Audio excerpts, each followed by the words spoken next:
kasih banyak kehadirannya bersama kami. Dan Mas-Alfa. juga Bapak Acai, selamat sore. Terima kasih banyak sudah hadir bersama kami. Dan seluruh peserta dalam hal ini anggota komunitas penulis ini, Prof. Ujang, Pak Zen, dan Pak Acai. Jadi atas inisiatifnya Bu Novi, mulai 2022 ini pegawai BPJS Kesehatan itu diinisiasi untuk lebih giat menulis. Jadi selama ini memang terus terang kami selaku praktisi kita lebih banyak melakukan eksekusi langsung terhadap produk kita JKN ini, yang mendeliver JKN kepada peserta. Dan terkadang kita kami pegawai terus secara keseluruhan dalam hal menyampaikan ide, pendapat, dalam hal melakukan riset tentunya ini ya perlu mendapatkan terus-menerus upaya untuk kemampuan dalam hal ini menulis. Jadi memang inisiatif yang dibuat oleh kelompok Book Chapter Mania BPJS Kesehatan ini inisiatifnya benar-benar berasal dari pegawai ini, Prof. Pak Acai, Pak Jen. Jadi kami pun senang banget pada saat ada inisiatif begitu kan ya. Artinya memang pegawai berarti punya inisiatif, dia punya semangat dalam hal menulis. Dan kami tentunya dari manajemen yang menyambut baik dan memfasilitasi untuk hal yang tentunya baik yang nanti bisa bermanfaat. Visinya pun luar biasa, Prof.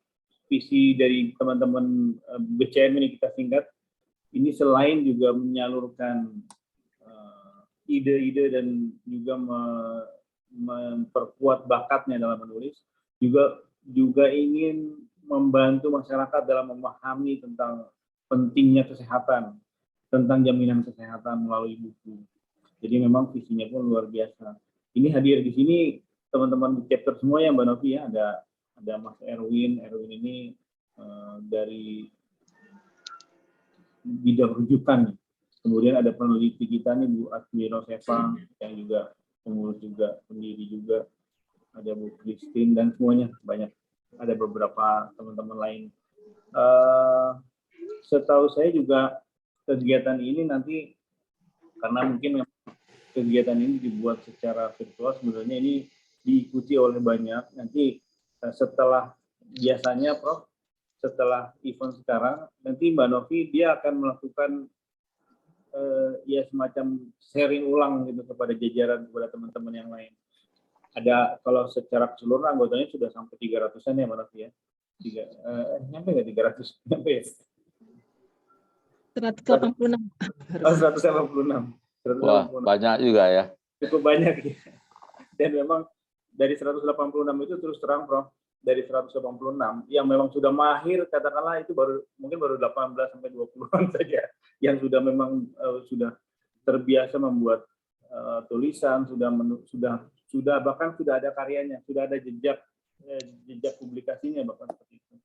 Nah ini memang kami sekali lagi mengucapkan terima kasih banyak nih terutama kepada bapak-bapak narasumber, Prof. Ujang, Pak Zen, Pak Acai. Tentunya melalui kegiatan hari ini, ya kami akan mendapatkan insight seperti apa tulisan yang mungkin dibaca oleh orang-orang awam. Yang selama ini kami menulis mungkin banyak untuk kami sendiri, untuk manajemen, oke lah kami udah ahli lah di situ membuat proposal untuk manajemen proyek program misalnya. Tapi untuk membuat buku yang dibaca oleh publik, mungkin masyarakat secara luas. Nah ini kan memang hal yang demikian itu yang nanti teman-teman semua akan banyak belajar. Ya nanti kalaupun dalam hal diskusi nanti akan banyak pertanyaan, kami juga mohon izin ya Prof. Ini teman-teman pasti bertanya karena memang pengen tahu dia.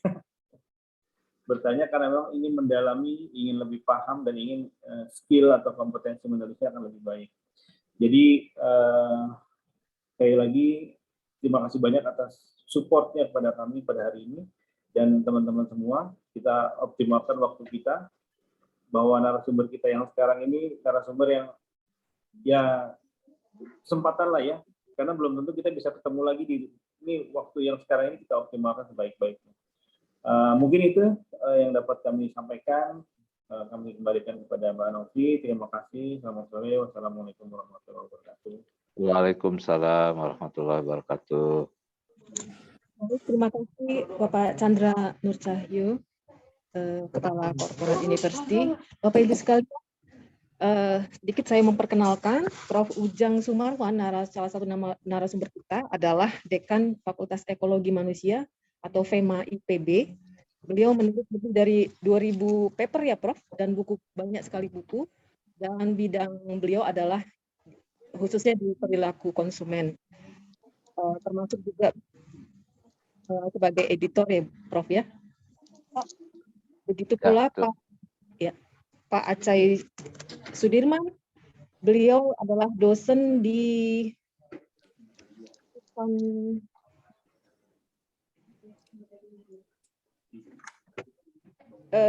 IE Sultan Agung dan juga sebagai editor buku.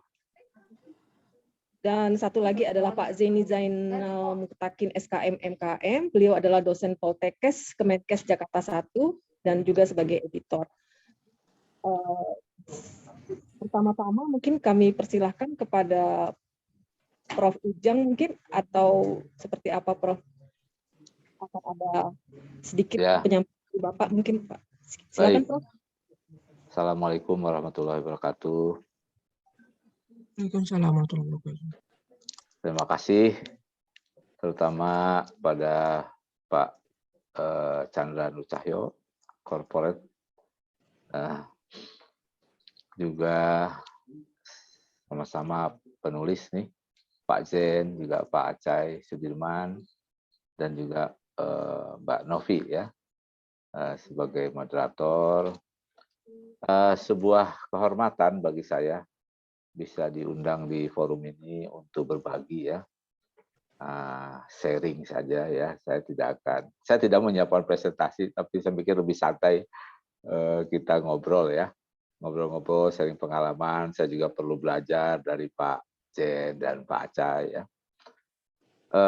Ini menarik ya. Yang pertama, BPJS Kesehatan ini luar biasa punya SDM yang sangat inovatif nih, punya idenya menarik ini. Terus terang saya baru menemukan nih di sebuah corporate ide menulis buku ya. Nah ini luar biasa menurut saya, yang biasanya hobinya karaoke, ya, nyanyi ya, mungkin golf ya, tapi ini menulis buku nih. Jadi ini luar biasa menurut saya, ini aset ya Pak Chandra ya, ini sebagai aset dari BPJS Kesehatan. Ya betul, jadi saya hanya mengantarkan saja nih ya. Jadi buku ini memang sebuah karya suatu bangsa yang sangat penting menurut saya, karena akumulasi knowledge, akumulasi pengetahuan diturunkan dari generasi ke generasi lain melalui buku. Nah, tentu dengan zaman kekinian, boleh kita ubah namanya sedikit, penulis buku itu bisa juga dianggap sebagai konten kreator, kalau dengan bahasa sekarang. Ya. Jadi saya melihat dosen bisa jadi, profesi dosen akan hilang 10 tahun ke depan, tidak ada lagi dosen. Tetapi yang tetap ada adalah penulis dan konten kreator. Kalau sekolah itu hilang, orang tetap harus belajar. Nggak perlu sekolah, tapi harus tetap belajar. Nah, belajar dia harus ada sumbernya. Nah, sumbernya itu adalah konten kreator, para penulis, yang dia akan mengupload di berbagai media.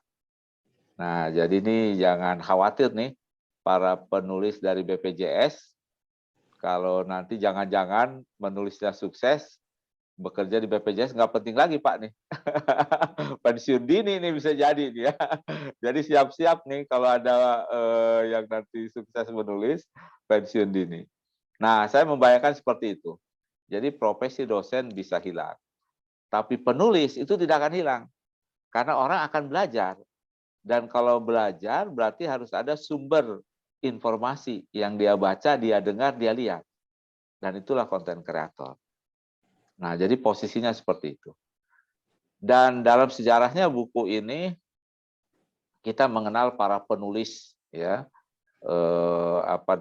ahli psikologi, ya, ahli politik, ahli ekonomi, dari mulai Karl Marx, kemudian Ibnu Khaldun, ya, kemudian Al-Khawarizmi, ya. Al-Khawarizmi itu yang menemukan angka 0, ya, di mana ilmu pengetahuan semakin maju karena ada angka 0. Nah, itu ditemukan oleh seorang ilmuwan Muslim, Al-Khawarizmi. Cuma saya lupa berasal dari mana. Itulah yang sekarang cikal bakal digital information, binary. Ya, ini bukan binary option nih, Pak Nur Cahyo, ya. Jadi semua informasi dituliskan dalam bentuk angka 0 dan 1, angka 0 dan 1. Nah, itu kita tahu siapa penulisnya, Al-Khawarizmi, karena dia menulis buku. Jadi itu warisan yang tidak akan hilang. Nah, karena itu saya menyambut baik, ya. Nah, tentunya nanti akan saling melengkapi, ya. Menulis buku yang paling gampang adalah, terutama yang pertama, tidak lain kemauan. Kalau tanpa kemauan sulit.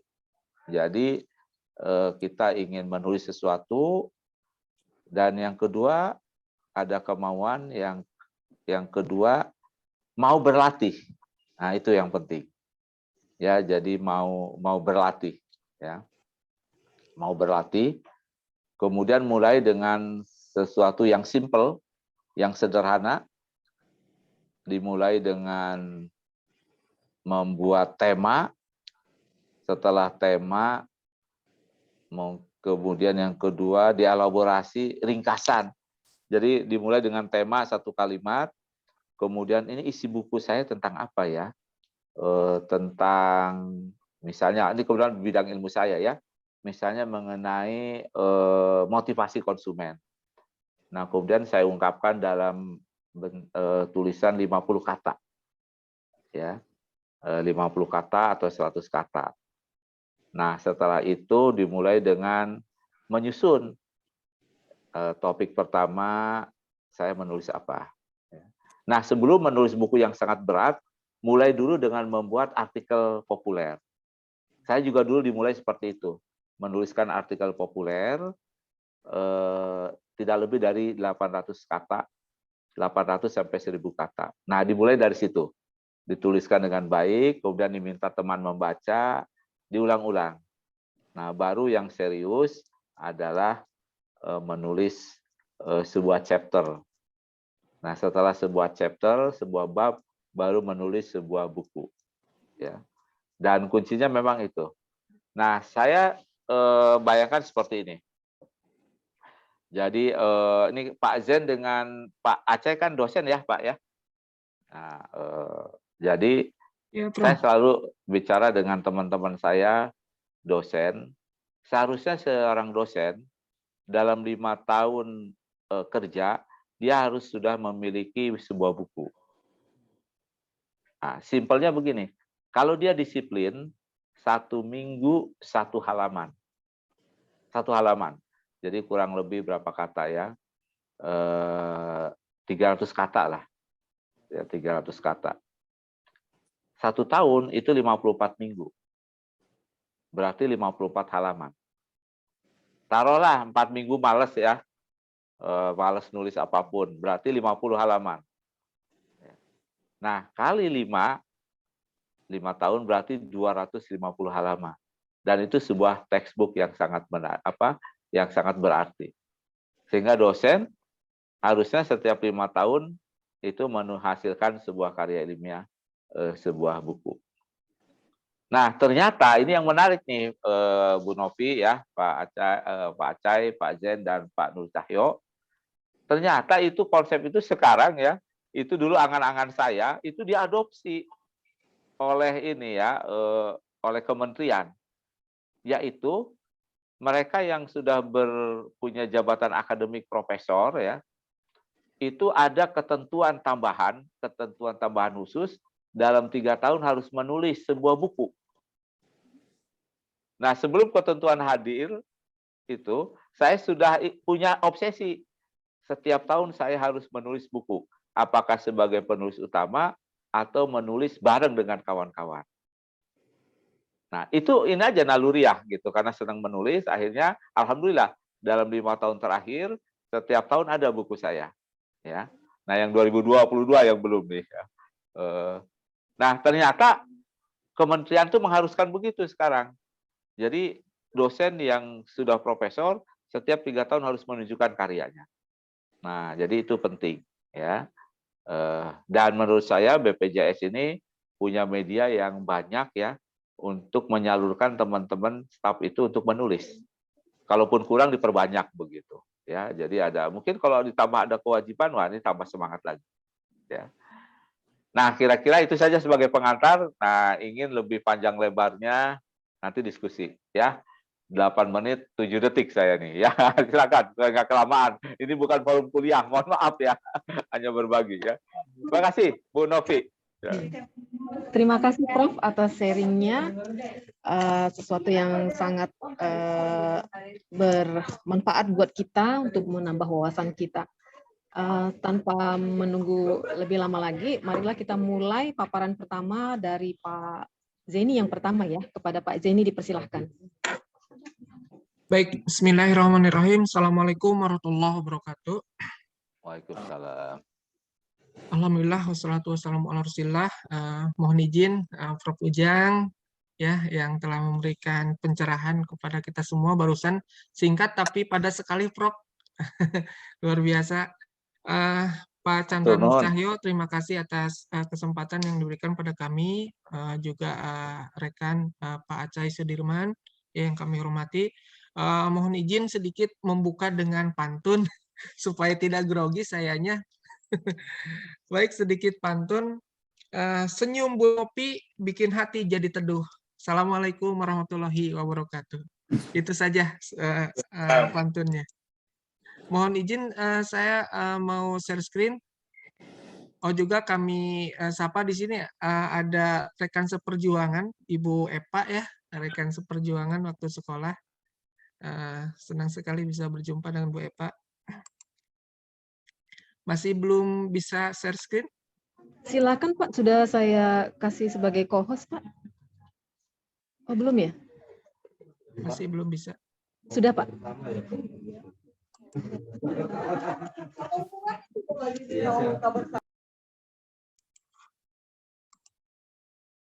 Mohon izin, perkenalkan saya Jenny Jalmutakin dari Poltekkes Jakarta 1. Izin untuk sharing saja, sharing pengalaman. Jadi Bapak Ibu yang kami hormati, pandemi COVID-19 ini alhamdulillah di sisi yang lain memberikan berkah pada kita semua ya.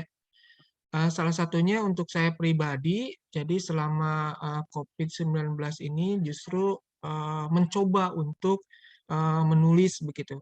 Sebelumnya dulu sekali memang seperti yang disampaikan oleh Prof. Ujang tadi, saya ketika kuliah gitu ya, ketika belajar banyak sekali pengetahuan baru yang didapatkan dari penjelasan para dosen gitu ya. Dan saya merasa ini sayang sekali kalau hanya saya sendiri yang mendapatkannya. Maka saya coba nulis-nulis, saya kirimkan di media, alhamdulillah dimuat begitu kan, pada mulanya seperti itu. Lalu nyambung lagi ketika masa pandemi ini ya, mencoba ada sebuah tawaran ya untuk membuat book chapter gratis gitu ya. Awalnya begitu, ada tawaran membuat book chapter dan temanya juga terkait dengan bidang saya. Saya coba buat, ternyata diterbitkan. Bapak Ibu yang kami hormati, menulis itu yang kami rasakan membuat ketagihan. Ya, ketika kita sudah membuat sebuah tulisan, dimuat, dan apalagi itu bermanfaat, itu akan semakin membuat kita termotivasi, akan membuat kita ketagihan terus-menerus untuk berkarya, gitu ya. Dan belum lama ini sedikit profil saya. Nah, di masa pandemi ini dari Agustus 2021 sampai dengan Februari 2022 baru ini karya kami. Sebagian ya, sebagian memang dalam proses dan sebagian juga ada yang belum masuk ke dalam foto ini. Jadi pandemi ini luar biasa memberikan kesempatan kita untuk berkolaborasi, memberikan kesempatan untuk berkarya, gitu ya. Jadi selalu kita bersyukur dengan apapun juga yang terjadi. Lalu mohon izin terkait dengan ISBN. ISBN itu apa? Jadi ISBN itu merupakan International Standard Book Number, merupakan pengkodean tentang buku yang sifatnya unik. Ya, jadi semua buku itu yang memiliki ISBN di seluruh dunia pasti berbeda, dikarenakan dengan menggunakan penomoran ini. Ya. ISBN terdiri dari 13 digit sebagai pemberi identifikasi dari buku yang telah diterbitkan. Ini salah satu contohnya. Saya yakin ya semuanya juga pasti pernah melihat ya Ibu Bapak sekalian, buku yang ber-ISBN biasanya di belakangnya ada semacam barcode-nya. Ini salah satu buku yang saya menjadi editornya. Di sini ada 13 digit nomor barcode yang merupakan menunjukkan bahwasannya buku ini telah terdaftar di ISBN. Nah, mengapa harus ISBN? Ya, kita sebagai penulis atau yang membuat karya buku bisa saja mencetak sendiri, ya, mencetak sendiri, mengedarkan sendiri tanpa mengurus ISBN. Tetapi sayang sekali bila hal tersebut dilakukan, ya. Kita memproduksi, kita membuat karya buku, tetapi tidak memiliki ISBN, ya. Karena apa? Karena ISBN itu bermanfaat pertama sebagai identitas buku. Ya, buku kita, buku yang memiliki ISBN itu memiliki keunikan, ya, berbeda dengan buku-buku yang lain untuk identifikasi. Melancarkan distribusi bila mana ada yang memesan, memerlukan, tidak akan tertukar karena ada nomor serinya di sana. Dan yang ketiga, ini khusus untuk para pengajar, misalkan dosen, ya, berdasarkan ketentuan pedoman operasional penghitungan angka kredit, ya, bagi dosen, di sana disebutkan dengan jelas bahwasannya buku yang akan mendapatkan nilai, yang mendapatkan angka kredit adalah buku yang memiliki ISBN. Nah, ini ditampilkan di POPAK tahun 2019. Ini disebutkan bahwasannya persyaratan karya yang akan mendapatkan angka kredit itu adalah yang memiliki ISBN, begitu. Bagaimana mendapatkan ISBN? Sangat mudah. Jadi ISBN ini merupakan ranahnya penerbit, ya, bukan ranahnya penulis. ISBN ini diurus, ya, diajukan oleh penerbit ke Perpustakaan Nasional, sehingga kita sebagai penulis ya harus bekerja sama, harus berkolaborasi dengan penerbit, ya, tidak bisa sendirian, karena yang mengajukannya itu berdasarkan penerbit, begitu. Nah, lalu ini salah satu book chapter yang saya di dalamnya itu sebagai editor, ya. Kenapa saya menjadi editor? Mohon izin, ini didorong oleh sebuah keinginan memiliki sebuah buku, ya, memiliki sebuah buku. Ini contoh di dalamnya adalah terkait dengan kebijakan, karena latar belakang saya di bidang kebijakan kesehatan, ya, kebijakan dan hukum kesehatan. Saya belum mendapatkan buku yang berisikan, ya, kumpulan-kumpulan kebijakan kesehatan di Indonesia, begitu kan? Untuk memudahkan yang belajar atau masyarakat ingin mengetahui sebenarnya kebijakan-kebijakan di bidang kesehatan di Indonesia itu seperti apa, ya, apa dasar hukumnya, bagaimana latar belakangnya, gitu kan, bagaimana dampaknya. Nah, jadi di sana dilakukan proses analisis, ya, analisis kebijakan dari berbagai sisi. Nah, ini saya sebagai orang yang belajar terkait dengan kebijakan kesehatan membutuhkan, memerlukan buku ini, tetapi saya belum mendapatkan. Nah, dikarenakan saya pernah menjadi penulis, maka salah satu persyaratan menjadi editor itu adalah pernah berpengalaman menjadi penulis. Maka saya coba ajukan, keluar penawaran dari penerbit, dan ada yang berminat. Biasanya tidak lama, 2-3 hari, itu alhamdulillah banyak sekali peminat, gitu ya. Nah, terkait hal ini, terkait dengan ISBN, nah ini mohon izin, mohon maaf, saya hanya memberikan contoh saja yang pernah saya alami. Eh, Banyak sekali penerbit yang lainnya tentunya, tetapi yang saya alami salah satunya ini adalah penerbit yang ditampilkan di layar.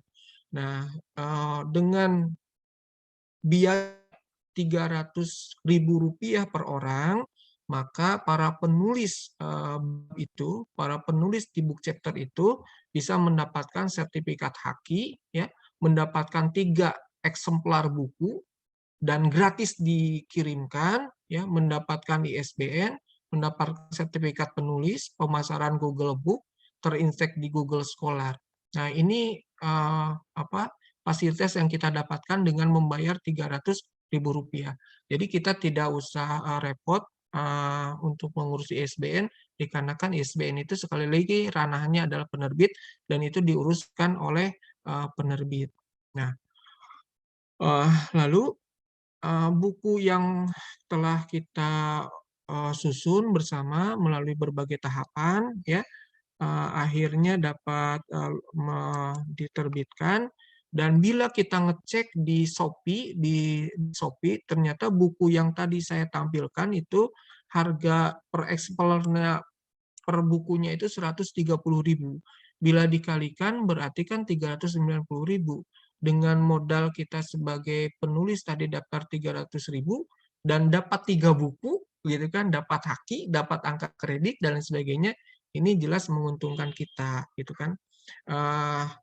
Bisa jadi ada penerbit-penerbit yang lain, gitu kan, bisa jadi yang memiliki kualitas lebih bagus atau memiliki harga murah, bisa jadi, tetapi yang saya ketahui dan saya alami adalah di penerbit ini. Nah, jadi intinya terkait dengan ISBN, kita tidak usah khawatir karena itu akan diuruskan oleh pihak penerbit. Tugas kita adalah membuat tulisan sebaik-baiknya sesuai dengan kaidah, ya, dan kita upayakan apa yang kita tulis itu berdampak, ya, memiliki kemanfaatan. Karena dengan memiliki kemanfaatan dengan sendirinya akan banyak orang yang tertarik, banyak orang yang membutuhkan, ya akan semakin banyak dicari, ya. Jadi orientasi kita adalah menyebarkan kemanfaatan, ya. Khairun nas anfa'uhum linnas. Barangkali begitu ya, Prof, ya. Sebaik-baiknya manusia adalah yang memberikan manfaat. Ketika kita berusaha menyebarkan kemanfaatan melalui buku, ya tentu akan otomatis apakah rezeki dan sebagainya akan mengikuti. Keren, keren Pak Zen. Mantap, mantap. Luar Amin. biasa Amin, nih. Prof. Keren ini, keren. Ya. Bangga, lanjutkan. Hatur nuhun, Prof. Selanjutnya ini salah satu buku juga kolaborasi bersama Ibu Dr. Novi, gitu ya. Dan kita cek di Shopee ternyata harganya juga demikian. Nah, ini kenapa saya juga memfasilitasi ya sebagai editor membuat buku ini. Karena ilmu kesehatan masyarakat itu dinamis sekali, ya, berubah. Sementara textbook yang sebelumnya itu hampir statis, gitu kan. Sementara zaman sudah berubah, sekarang di era 4.0 dan di era society 5.0, sehingga memerlukan adanya inovasi dan bukan adanya berbagai perubahan-perubahan, penyesuaian-penyesuaian, sehingga konten di dalam itu ada terkait dengan konsep One Health, gitu kan, ada juga terkait dengan kolaborasi Bukan itu, bukan. Ada yang kecil. ada juga terkait dengan kolaborasi antar profesi dan sebagainya, ya. Sehingga ya ilmu kan dinamis, sehingga kita berusaha untuk mengimbangi kemajuan zaman, begitu. Nah, ini salah satu barangkali teman-teman sekalian, ini adalah salah satu buku yang awal saya coba, gitu. Ini gratis, biasanya kalau gratis itu kan banyak yang suka, ya. Saya iseng-iseng menulis, ya, terkait hal ini dan dimuat sehingga itulah mendorong untuk lebih banyak menulis lagi, lebih banyak lagi mencoba untuk menyebarkan kemanfaatan. Jadi bagi rekan-rekan di sini yang barangkali pemula, mohon izin ya, barangkali kan ada yang belum sama sekali, saya sepakat dengan Prof. Ujang tadi, mulailah dengan yang mudah dulu, ya. Jangan yang berat-berat. Yang penting apa? yang penting dimuat gitu, yang terpublish gitu. Dan itu saya yakin yang kita tulis itu pasti ada manfaatnya, gitu kan. Seburuk-buruknya buku pasti ada manfaatnya di dalamnya begitu. Nah, jadi yang kita buat juga pasti ada nilai di dalamnya yang ingin kita share kepada seluruh pembaca. Ya, target kita penting terbit dulu. Nah, setelah itu nanti akan semakin mendorong kita, semangat kita semakin membara ya untuk menyebarkan kemanfaatan melalui menulis. Nah, selanjutnya di samping buku-buku chapter tadi yang sifatnya itu adalah membayar bab, ada juga penerbit-penerbit lain yang sifatnya itu buku per bab ya, tetapi hitungan-hitungan tersendiri berapa lembar gitu kan, apakah berwarna atau tidak gitu kan, hitungannya hitungan seperti itu. Ini penerbitnya berbeda dengan yang sebelumnya. Nah, nanti bisa di-googling oleh Ibu Bapak sekalian. Nah, di sini di websitenya saya tidak mencantumkan link di sini ya. Nanti bisa dicek saja bagi Bapak Ibu yang menginginkan mengetahui gitu kan. Sebenarnya budget untuk menerbitkan buku kita itu berapa. Nanti bisa dimasukkan saja datanya berapa lembar gitu kan, ukurannya berapa, mau dicetak berapa banyak, berwarna atau tidak nanti akan keluar. Nah, terkait dengan ISBN dan sebagainya tidak usah khawatir, nanti include di dalamnya, begitu kan sudah pasti diuruskan. Terkait dengan fasilitas yang lain, apakah akan ada haki dan sebagainya, biasanya para penerbit juga itu menawarkan ya. Dan sekarang sangat banyak sekali penerbit itu sehingga sifatnya kompetitif gitu ya, sangat kompetitif dan ini menurut saya sangat menguntungkan kita sebagai penulis ya. Ini untuk pemula ya, mohon izin karena saya pemula banget gitu kan, jadi mencontohkan yang saya alami seperti ini. Tetapi ketika misalkan makomnya, levelnya sudah seperti Prof. Ujang gitu kan, tentunya dengan kepakarannya, hasil-hasil tulisannya, karya-karyanya itu pasti ditunggu oleh para penerbit ya. Tidak usah mengeluarkan uang gitu kan. Tinggal dikirimkan saja ya hasil tulisannya dikarenakan memiliki kepakaran, apalagi ditambah dengan tema-tema atau judul buku yang diproduksi itu adalah yang sifatnya itu sangat up to date gitu kan, sudah aktual, ditulis oleh pakar, wah itu sangat tertarik sekali penulis gitu kan. Itulah nanti pintu-pintu rezeki insya Allah akan terbuka lebar gitu. Di samping kita menyebarkan kemanfaatan, ya otomatis insya Allah rezeki itu akan mengikuti. Baik, terakhir ini menyampaikan kutipan dari Pak Pramudiana Tatur, orang boleh pandai setinggi langit, tetapi selama ia tidak menulis, ia akan hilang di dalam masyarakat dan dari sejarah. Menulis adalah bekerja untuk keabadian ya. Kita sangat salut ya kepada para pendahulu-pendahulu kita. Kenapa kita bisa sampai pada posisi sekarang, memiliki kemajuan, memiliki ilmu pengetahuan, itu kan memiliki peradaban, dikarenakan jasa para intelektual kita terdahulu, jasa para ulama terdahulu. Yang jasa-jasanya beliau itu adalah dengan menuliskan gagasan-gagasannya, menuliskan ilmu-ilmunya. Bisa dibayangkan apabila para ilmuwan tempo dulu itu tidak menulis, ya. Apa jadinya kita saat ini tentunya akan buta dengan berbagai pengetahuan. Mudah-mudahan ini juga mendorong kita semua untuk berupaya ya semampu kita untuk menuliskan gagasan-gagasan kita sehingga akan menebarkan kemanfaatan.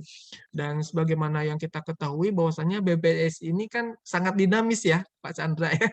Luar biasa sedari awal kemunculannya sampai dengan sekarang sangat-sangat dinamis sekali. Kebijakan-kebijakannya itu luar biasa berganti-ganti ya. Ini kan menunjukkan bahwasannya perbaikan senantiasa dilakukan. Ya, kita berharap perbaikan-perbaikan yang dilakukan oleh BPJS tentunya adalah perbaikan menuju kepada kemaslahatan umat, gitu kan? Bukan hanya untuk dalam mengejar keuntungan saja, gitu kan? Karena merupakan asuransi terbesar di dunia, itu kan BPJS. Nah, di tengah dinamisnya ini, di tengah dinamisnya BPJS ini, itu merupakan bahan baku yang sangat melimpah untuk dibuatkan tulisannya. dan untuk sebagai media kita memberikan penyadaran, memberikan penjelasan secara gamblang kepada masyarakat. Ya. Kenapa masyarakat ada yang melakukan penolakan, kenapa ada masyarakat yang enggan dan lain sebagainya, gitu kan? Ada yang kontra dan sebagainya. Disinilah jembatan kita untuk menyampaikan gagasan-gagasan kita secara leluasa, secara gamblang, gitu kan, melalui tulisan-tulisan. Demikian yang bisa kami sampaikan. Mohon maaf bila mana terdapat kekeliruan. Mudah-mudahan bermanfaat. Terima kasih. Hidup sendirian tanpa kekasih. Cukup sekian dan terima kasih. Assalamualaikum warahmatullahi wabarakatuh. Terima kasih Pak Zeni atas paparannya. Udah ada beberapa pertanyaan termasuk pertanyaan buat Prof. Ujang, tapi mungkin kita kumpulkan dulu. Bapak Ibu, jika ada yang ingin ditanyakan, silahkan mengetik di bagian chat room. Sementara itu kita lanjutkan pemaparan dari seorang narasumber lagi, yaitu Pak Acai. Kepada Pak Acai, dipersilahkan.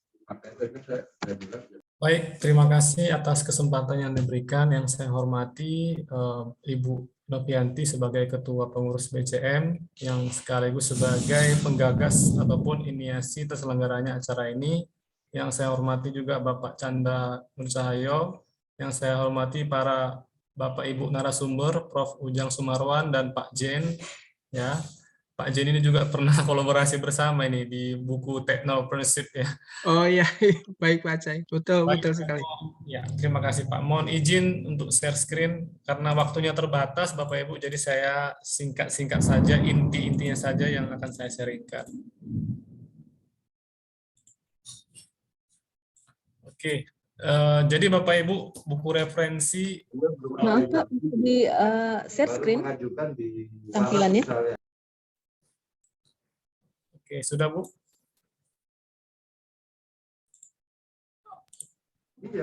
Maaf, boleh di share screen saat ini masih? Ya, sudah Pak. Terima kasih Pak. Jadi Bapak Ibu, perkenalkan saya Acai Sudirman SCNM, salah satu dosen di perguruan tinggi di Sumatera Utara, khususnya di Kota Pematang Siantar ya, Sekolah Tinggi Ilmu Ekonomi Sultan Agung Bapak Ibu. Sama dengan Bapak Jin juga saya masih pemula, baru jadi dosen sekitar tahun 2019 Bapak Ibu. Jadi menulis itu baru berkecimpung menulis tahun 2020. Ya, hampir kurang lebih 2-3 tahun lah Bapak Ibu menulis buku ini. Awalnya menulis itu karena memang pada saat itu di kampus saya, khususnya di Sultan Agung, pimpinan kami khususnya memberikan semangat untuk menulis ya kepada kami yang muda-muda ini. Jadi dari situlah kami yang muda-muda juga dengan Bapak Ibu dosen senior menulis buku. Ya, buku yang kami tulis itu buku referensi Bapak Ibu, atau bisa dikenal juga buku istilah yang lain, buku chapter. Ya. Jadi buku referensi di mana satu buku itu Bapak Ibu terdiri dari beberapa penulis. Bisa 10, bisa 12, bisa 11 dan seterusnya. Nah, buku referensi itu sendiri Bapak Ibu kalau kita lihat dari terjemahannya merupakan suatu buku yang hanya membahas satu sub rumpun ilmu. Misalkan kalau kita bicara rumpun ilmu kesehatan, maka turunan dari rumpun ilmu kesehatan itulah yang mau kita bahas. Bisa ilmu kesehatan umum, bisa kebidanan, bisa farmasi, dan seterusnya.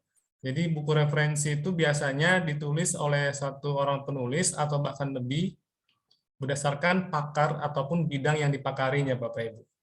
Nah, kalau tadi kita bicara ilmu kesehatan kan turunannya ada subrumpun ilmunya, bisa kesehatan masyarakat, itu juga ada bidang ilmunya. Ya, kesehatan umum ada bidang ilmunya, misalnya kesehatan masyarakat dan seterusnya. Itulah yang dijadikan sebagai buku referensi Bapak Ibu. Nah, perbedaan buku referensi dengan buku yang lain itu biasanya terletak dari penggunaannya ataupun isi dari buku itu sendiri. Namun sama-sama memiliki ISBN Bapak Ibu, karena syarat sebuah buku itu tadi sudah disampaikan oleh Pak Jen, itu syarat utamanya harus punya ISBN atau kode unik dari lembaga yang memberikan kode tersebut. Ya. Untuk tebal masing-masing buku ini itu bervariasi tapi hampir sama. Ya, minimal 40 halaman, baik itu monograf, buku ajar maupun buku referensi. Nah, pertanyaannya kalau buku ajar kan itu biasanya ditulis 1 atau 2 orang penulis yang identik dengan mata kuliahnya. Sedangkan kalau buku referensi itu kan buku yang hasil pemikiran berupa karya yang bisa diambil dari ataupun bisa diadopsi dari hasil penelitiannya Bapak Ibu. Nah, lebih gampang atau lebih mudah, kebanyakan kami menulisnya buku referensi Bapak Ibu. Karena buku referensi tadi kan kalau misalnya dia ada 10 bab, itu bisa dikeroyok rame-rame Bapak Ibu. Ya, satu bab itu syaratnya ada yang 10 sampai 14 halaman, ada yang 10 sampai 16 halaman, tergantung dari kebijakan masing-masing penerbit, Bapak Ibu. Nah, bagaimana sih cara kita untuk menulis? Intinya Bapak Ibu komitmen. Ya, kalau kita punya komitmen, kita percaya diri, ya saya yakin Bapak Ibu juga bisa menulis. Karena juga kami dulu baru tamat S2, baru jadi dosen pun nggak ada kemampuan untuk menulis. Tapi karena tadi kami diberikan dorongan atau semangat dari pimpinan kami, maka kami memberanikan diri lah Bapak Ibu untuk menulis buku referensi atau buku chapter ini sendiri. Nah, umumnya Bapak Ibu untuk menulis buku referensi ini biasanya kami aktif di media sosial karena informasi terkait kolaborasi buku referensi ini atau buku chapter ini kami peroleh dari Telegram ataupun WhatsApp. Jadi Bapak Ibu nanti bisa mengikuti perkembangannya di media masing-masing. Nanti ada informasi dari penerbit, itu ada misalnya call paper book misalnya atau call book. Nah, Bapak Ibu bisa lihat ilmu atau bidang ilmunya sesuai nggak dengan bidang ilmu Bapak Ibu. Kalau misalnya sesuai, bisa Bapak Ibu ambil satu bab, satu penulis. Nah, sebelum ke situ, Bapak Ibu bisa juga menulis yang sampaikan oleh Prof. tadi, itu menulis artikel populer, yang biasanya terdiri dari 800 sampai 1000 kata. Nah, itu sebagai batu loncatan atau mengasah kemampuan Bapak Ibu untuk menulis sebelum terjun langsung menulis buku referensi ataupun buku yang lain. Ini saya skip Bapak Ibu karena terlalu panjang nanti. Nah, beginilah proses alur penerbitan buku Bapak Ibu. Jadi biasanya penulis itu mengajukan draft atau outline buku yang akan ditulis. Nah, kebijakan dari penerbit ataupun kebijakan dari penyelenggara itu menerima atau menolak akan diinformasikan biasanya 1 atau 2 kali 24 jam. Nah, mereka biasanya akan menginformasikan melalui poster seperti yang mungkin Pak Jen pernah alami. Mereka akan kasih banner, dan banner ini nanti kita share ke grup WA ataupun grup Telegram untuk menjaring ataupun untuk mengajak teman-teman yang mungkin sesuai dengan bidang ilmunya, Bapak Ibu. Kemudian nanti kalau buku sudah ditulis, diberi waktu, kita kumpulkan, kemudian kita kirim lagi ke penerbit untuk di-editing. Dan juga di layout, kemudian diuruskan juga ISBN-nya sampai bukunya diterima ataupun dikirimkan dari penerbit ke penulis masing-masing. Ini hanya faktor-faktor Anda, Bapak Ibu, nanti bisa langsung tanya jawab saja, karena kalau saya baca nanti mungkin terlalu jenuh. Intinya Bapak Ibu menulis buku itu jangan copy-paste. Artinya kita jangan ambil 100% jiplak dari Google ataupun dari buku cetak, karena itu memang kita melanggar cipta atau disebut dengan plagiasi. Boleh mengambil kutipan, tetapi tetap harus mencantumkan rujukan aslinya. Jikalaupun nanti mau dicek dengan aplikasi Similarity, Bapak Ibu bisa lakukan paraphrase Bapak Ibu. Ya, paraphrase ini nanti paling tidak mengurangi tingkat kesamaan ataupun tingkat similarity naskah atau teks yang kita ambil. Jadi kalau saya sendiri memang awal mulanya menulis buku itu karena masih pemula, itu saya copy paste Bapak Ibu dari buku. Rupanya dicek plagiatnya hampir 80 ataupun 70%. Karena syarat penerbit saya yang pertama itu minimal maksimal 20% plagiatnya Bapak Ibu. Nah, disitulah saya belajar bagaimana melakukan paraphrase Bapak Ibu. Ya, paraphrase sendiri bisa paraphrase manual, yaitu kita sendiri mengubahnya, atau bisa paraphrase menggunakan software. Ada juga software yang bisa melakukan paraphrase. Nanti Bapak Ibu bisa coba. Buku ini berikut buku-buku yang sudah saya tulis mulai tahun 2020 sampai 2022 sekarang. Ya, kurang lebih ada 80-an Bapak Ibu. Ini awal mulanya saya menulis, dan juga ada beberapa saya buku juga editor, Bapak Ibu. Demikian paparan saya, Bapak Ibu, terkait yang namanya buku referensi. Nanti untuk lebih jelasnya kita bisa diskusi bersama-sama di forum ini. Terima kasih. Saya kembalikan kepada Ibu moderator, Ibu Novianti. Terima kasih, Ibu. Terima kasih Pak Acai atas paparannya. Selanjutnya kita sampai pada sesi diskusi dan tanya jawab. Di dalam chat room sudah banyak pertanyaan, tapi sebelumnya mungkin kita persilahkan Bapak Ibu yang hadir di sini, apabila ada yang ingin ditanyakan, mungkin satu orang penanya dulu, dipersilahkan.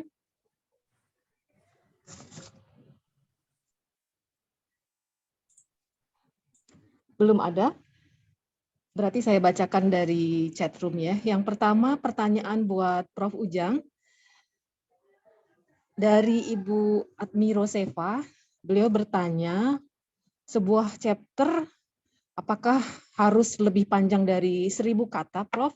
Berapa kata minimal jika patokan 10-12 halaman? Apakah ini termasuk juga jika ada tampilan gambar atau bagan? Apakah ada batasan maksimal jumlah kata atau jumlah halaman? Dipersilahkan kepada Prof. Ujang untuk menjawabnya. Ya, baik ya. Ini mohon maaf, tutup kamera dulu ya. Baik, terima kasih. Jadi kalau artikel populer, intinya begini. Kita menuliskan tentang sebuah pengalaman, sebuah fenomena, atau sebuah review tentang kejadian yang simple, itu kalau dalam istilah konsumen itu menggambarkan sebuah sedikit kehidupan gitu ya, live namanya istilahnya itu, ada kejadian ya, atau ada review dengan cepat dan mudah. Kata kuncinya dengan bahasa yang populer,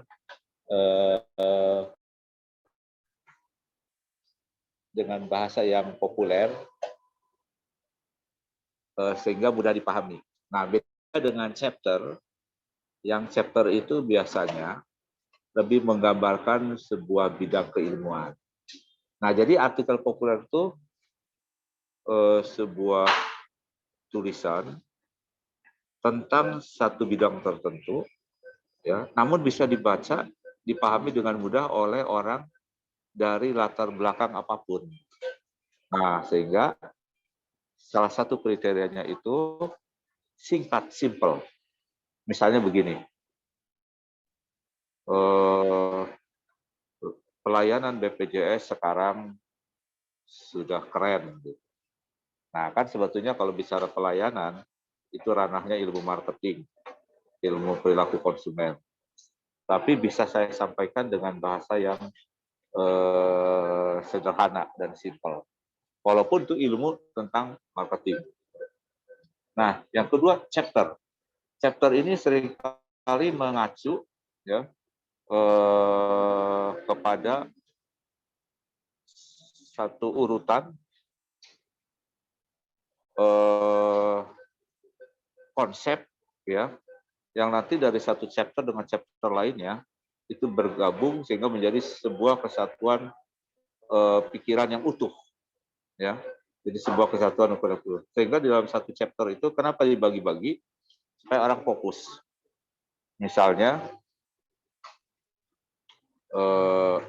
kalau bicara teori ekonomi, ada teori penawaran, ada teori permintaan, ya. Kemudian ada struktur pasar. Nah, kita menulisnya satu bab gitu. Jadi menulis mengenai permintaan. Nah, biasanya memang rata-rata ya kalau di dalam buku teks itu bisa halamannya antara 30 sampai 50 halaman per chapter. Kalau dalam buku bahasa Inggris ya memang bisa antara 50 sampai 70 halaman per chapter, ya. Nah, jadi kelihatan mendalamnya, ya. Nah, tadi ada istilah buku teks. Nah, ini yang saya bicarakan buku teks. Nah, istilah buku referensi memang mengacu kepada istilah profesi dosen yang punya persyaratan menulis buku referensi. Buku referensi itu cirinya begini. Kita punya tulisan artikel ilmiah yang diterbitkan di jurnal ilmiah. Itu yang harus menjadikan sumber utama tulisan kita. Ya.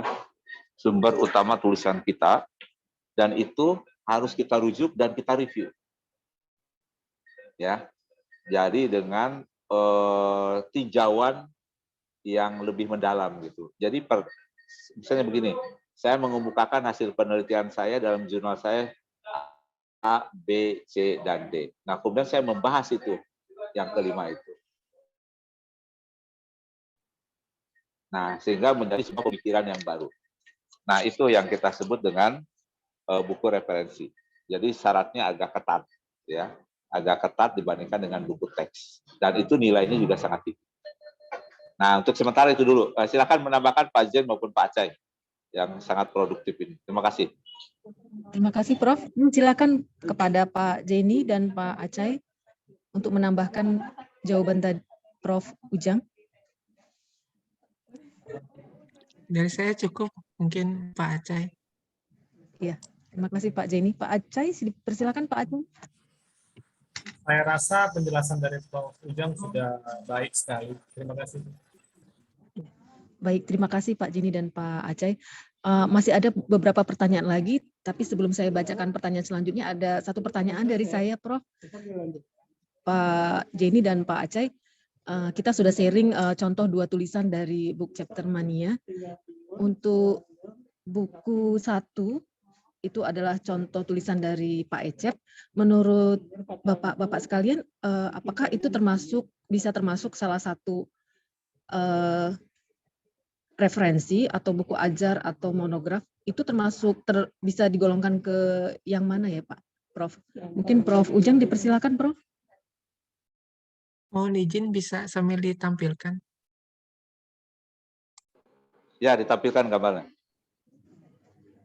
Baik, Prof.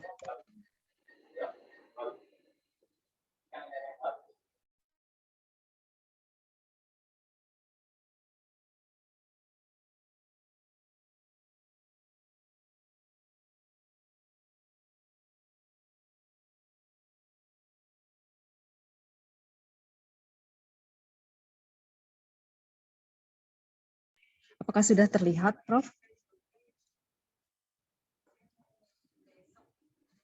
Ini adalah contoh salah satu bab dari buku 1. Buku ini berjudul Social Health Insurance in Indonesia. Ini merupakan bab 16 terkait pentingnya pengelolaan aset jaminan sosial kesehatan untuk keberlanjutan program JKN yang ditulis oleh Pak Ecep. Kira-kira buku ini akan termasuk dalam penggolongan jenis buku apa, Pak Prof? Dipersilakan, Prof. Ya. Oke ya, mungkin sebelum ke Pak Jen. Oke. Kalau ini bagian dari sebuah buku, sebuah chapter, jadi bisa book chapter. Ya. Namun sebuah book chapter yang menulis mendalam tentang sebuah data, sebuah fenomena, dia bisa menjadi monograf.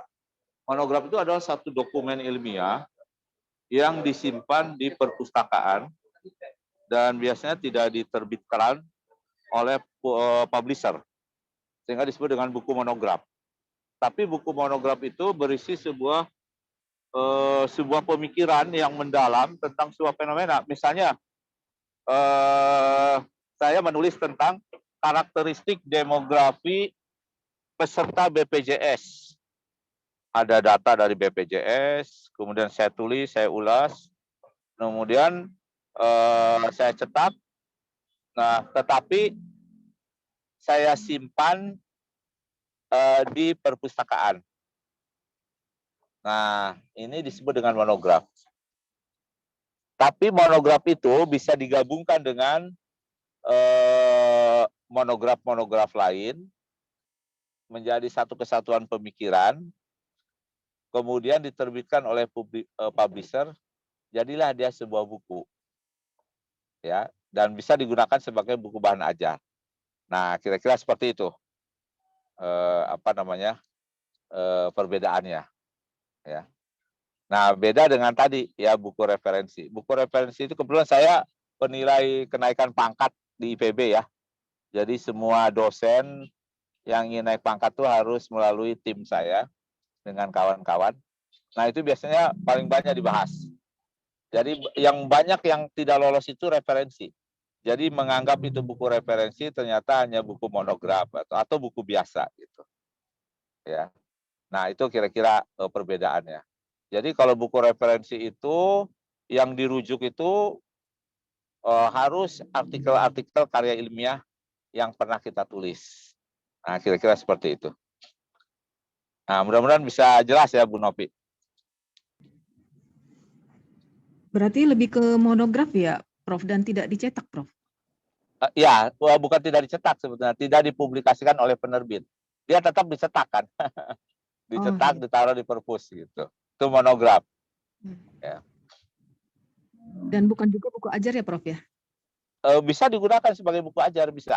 Cuman biasanya kalau buku ingin diklaim sebagai buku ajar harus ada penerbit yang diterbitkan oleh penerbit asosiasi para penerbit. Nah, itu Pak Acai pasti lebih tahu lah. Jadi syaratnya bisa diterima sebagai kenaikan pangkat itu diterbitkan oleh penerbit yang asosiasi penerbit Indonesia, API ya kalau tidak salah. IKP syaratnya. bukan? Jadi boleh diklaim buku ajar. Ya, IKP ya. Pokoknya Ikatan Penerbit lah ya. Ikatan Penerbit Indonesia. Terima kasih, Prof. Apakah Pak Acai ada yang ingin ditambahkan? Mohon izin barangkali sedikit menambahkan sekaligus ingin konfirmasi juga ke Prof ya, terkait dengan book chapter. Itu kan kalau di pedoman PO/PAK dosen masuknya ke dalam rumpun penelitian ya Prof ya, book chapter tersebut. Sehingga hemat kami dalam pembuatan book chapter ini harus mengikuti kaidah ilmiah penelitian. Ya, misalkan menggunakan metodologi studi pustaka, gitu. Studi pustaka kan studi literatur ya, merupakan bagian dari metodologi ilmiah juga, gitu ya. Jadi bagaimana kita membuat sebuah tulisan berdasarkan pemikiran, ya, berdasarkan penelitian dengan menggunakan metodologi ilmiah. Nah, metode ilmiah itu salah satunya juga bisa melalui studi kepustakaan. Jadi dari data yang ada, dari berbagai literatur, disintesa itu kan sehingga membuat sebuah tulisan dalam satu bab gitu. Jadi memiliki nilai ilmiah, beda dengan esai gitu kan. Esai kan lebih bebas menulisnya. Nah, pertama itu yang harus diperhatikan dalam penyusunan book chapter, senantiasa mengikuti kaidah ilmiah. Salah satu yang bisa kita gunakan metodologinya itu adalah metode studi kepustakaan. Dan tentunya metode-metode ilmiah yang lainnya tentu bisa digunakan. Lalu tadi saya lihat terkait dengan penomoran subbab gitu kan, intinya sih mengikuti gaya selingkung dari penerbit ya. Tetapi kalau melihat tadi nomor Arab ya, nomor Arab langsung nampaknya kurang lazim ya. Bab 1, bab 2 dan sebagainya menggunakan Romawi dan anak-anaknya mengikuti begitu. Tapi kembali kepada gaya selingkung dari yang ditetapkan oleh penerbit begitu. Lalu kalau saya perhatikan tadi terkait dengan pengutipan, daftar referensinya banyak di bawah, tetapi di badannya itu tidak terlihat. Ya, mana yang dikutipnya itu bagian mana? Begitu. Nah, kita misalkan mengambil dari pendapat pakar, pendapat ahli, atau dari referensi jurnal apapun juga, misalkan kita sampaikan di sana untuk menguatkan argumentasi kita, pendapat kita, lalu jelas kita tuliskan pengutipannya. Kalau tadi kita lihat hanya menuliskan di bagian bawah saja sumbernya, begitu. Dan terkait dengan book chapter juga, barangkali ada yang menjadi editor, perlu disampaikan di daftar di kata pengantar terkait dengan inovasi gitu kan. Ini juga akan menjadi penilaian Prof ya terkait dengan buku, apakah akan mendapatkan nilai maksimal, angka kreditnya, baiknya itu dituliskan di kata pengantar. Misalkan dalam buku ini para penulis berusaha untuk menampilkan kebaruan, inovasi, misalkan dari sisi apa, supaya penilai PAK itu bisa melihat, oh di sini dinyatakan ada inovasi nih di dalam buku ini. Dan jangan pula kita menyampaikan mungkin karena kita ketimuran, tawadu mungkin itu maksudnya ya. Jadi ada misalkan bahasa-basi semacam kami menyadari bahwasannya buku ini jauh dari kesempurnaan. Nah, itu tidak tepat disampaikan. Kalau menyadari tidak sempurna buku itu, kenapa juga diterbitkan, gitu ya. Jadi pernyataan-pernyataan yang merendah itu untuk basa-basi sebenarnya itu tidak baik untuk disampaikan. Demikian barangkali. Mohon diklarifikasi, Prof. Khawatir saya keliru, Prof. Ya, Bu Nopi sedikit tambahan kali ya. Silakan, Prof. Ya, jadi saya hanya menambahkan tadi yang sudah disampaikan Pak Zain. Jadi kalau untuk kenaikan pangkat dosen, ketika ada sebuah buku diusulkan untuk dinilai, nah yang pertama biasanya ya ini nggak tahu kalau di tempat lain ya. Kalau di PB itu dia dilihat dulu sebagai ini buku teks, buku ajar. Jadi tidak masuk ke dalam karya ilmiah artikel. Nah, kecuali dinyatakan oleh penulisnya bahwa ini buku referensi. Nah, jadi yang dikatakan oleh Pak Jen itu ini ada inovasi, ini ada ini. Nah, itu katakan saja kalau ini adalah buku referensi sehingga nilainya besar. Nah, jadi di situ merujuk penelitian yang pernah kita lakukan, artikel ilmiah yang pernah kita tulis, kemudian ada kebaruan, apalagi dilengkapi dengan systematic literature review ya. Jadi itu akan menambah bobot sebagai referensi.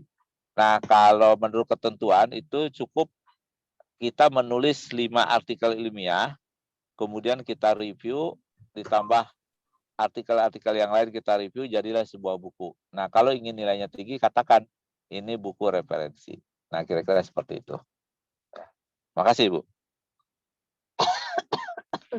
Terima kasih, Prof. Pak Aceh, apakah ada yang ingin ditambahkan? Baik, Bu. Mohon maaf sebelumnya di sini karena hujan deras. Kalau misalnya kurang dengar, mohon maaf Bapak Ibu. Jadi terkait yang disampaikan oleh Prof. Ujang dan Pak Jen, itu benar semua. Namun untuk yang tadi baru ditampilkan, yang rencananya akan diterbitkan, apakah ini termasuk buku chapter atau buku referensi, ini kan masih satu bab ya, dari beberapa bagian bab yang akan digabungkan nantinya. Nah, kalau memang ini mau dikatakan buku referensi, nanti kalau bisa untuk rujukannya yang disampaikan Prof tadi, kalau bisa dari artikel ilmiah, ya, jadi biar kelihatan buku referensinya isinya. Kemudian untuk pengutipan supaya lebih bagus lagi, ya, kan sudah ada sekarang aplikasi referensi, jadi biar teratur penulisan kutipannya, jangan lagi ditulis di bawah teks kutipannya. Yang seperti Pak Jen bilang tadi, kalau bisa langsung ditulis di teks yang kutipan yang kita ambil, langsung dibuat sumbernya dari mana. Nah, itu sebaiknya kalau bisa lebih rapi. Kalau kami dianjurkan dari penerbit-penerbit lain itu menggunakan aplikasi referensi citasi, bisa Mendeley, Zotero, EndNote, dan sebagainya. Biar lebih rapi saja. Kadang-kadang kita nulis kan, bisa nanti kita kutip, tapi di daftar pustaka nggak ada kutipannya. Atau sebaliknya. Nah, kalau bisa pakai aplikasi referensi itu supaya lebih rapi. Nah, kemudian tambahan sedikit, kalau bisa setiap gambar Memang itu memang ketentuan dari penerbit, tapi alangkah baiknya kalau gambar itu, keterangan gambar itu di bawah gambar pada umumnya yang saya pahami. Ya, keterangan gambar itu sebaiknya lebih bagusnya diletakkan di bawah gambar. Namun kembali lagi tergantung kebijakan dari penerbitnya atau gaya selingkung dari template yang diberikan. Tapi pada umumnya kalau kami menulis itu keterangan gambar itu ada di bawah gambar. Nah, kemudian tadi penomoran juga sudah disampaikan Pak Jen, ya, memang sangat jarang sekali ada angka Romawi ya. Mungkin ada, cuma memang saya sendiri jarang sekali melihat penomoran yang seperti itu. Nanti bisa diperbaiki ataupun kembali lagi ke kebijakan penerbitnya. Buku ini sebenarnya topik ini bagus sekali, Bu. Cuma mungkin kalau bisa rujukannya lebih diperdalam dari artikel populer atau artikel ilmiah. Ya, bisa dari jurnal yang bereputasi lebih bagus lagi itu. Kalau kami di dosen memang supaya lebih tinggi karena kumnya 40 referensi, ya pengutipan atau rujukan utamanya kalau bisa 80% atau 70% lah minimal itu berasal dari penelitian. Nah, kalau book chapter kan kalau di dalam pedoman PAK terbaru itu kan nilai maksimalnya 10. Kalau kami di akademisi. Jadi kami memang mengejar buku referensi kebanyakan Bapak Ibu karena nilainya 40. Nah, tergantung dari nilai maksimal, tergantung dari asesor masing-masing. Mungkin Prof. Ujang sudah berpengalaman di bidang itu. Ya, jadi jarang sekali yang ada maksimal 40 dapatnya. Kebanyakan di bawah 40 nilai maksimal karena pasti ada potongan dari penilaian asesor masing-masing. Mungkin itu saja dari saya, Bu Novianti. Terima kasih. Baik, terima kasih Pak Aceh. Tadi kayaknya ada satu yang terlewat, mungkin saya juga yang terlewat. Tentang gambar dan bagan itu apakah dihitung dalam jumlah halaman? Karena ada penerbit yang mensyaratkan satu bab itu sekitar 10-12 halaman. Apakah gambar atau bagan yang memakan sekian porsi halaman itu dihitung sebagai 10-12 halaman? Siapa yang ingin menjawab di sini? Baik, mungkin karena tadi saya membahas duluan gambar, izin kepada narasumber yang lain. Biasanya dihitung, Bu, kalau gambar, karena itu kan bagian dari teks. Ya, kecuali gambar yang tidak nampak, itu tidak masuk hitungan. Nah, kalau gambar yang nampak sudah pasti itu masuk dari hitungan dari jumlah halamannya. Itu mungkin pendapat dari saya. Terima kasih, Bu. Terima kasih Pak Acai. Pak Jenny dan Prof. Ujang, apakah ada yang ingin ditambahkan tentang terkait gambar yang memakan proporsi jumlah halaman dalam sebuah bab? Sepakat Ya, dengan Pak Acai tadi. Oh ya, silakan Prof. Ujang. Tidak sama saja dengan apa Pak Acai. Intinya begini,